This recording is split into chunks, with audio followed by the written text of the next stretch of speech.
लोकशाहीला बळकट करण्यासाठी कतार या देशातून येऊन बजावला मतदानाचा हक्क।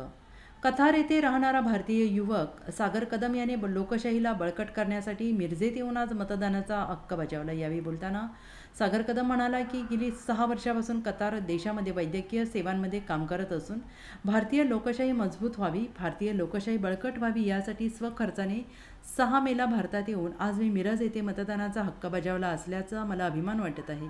मला मिळालेल्या मतदानाचा मूलभूत हक्क बजावल्याचा मला पूर्ण अभिमान आहे, असं यावेळी सागर कदम यांनी म्हटलेलं आहे। नमस्कार, माझं नाव आनंद सॅम्युएल कदम।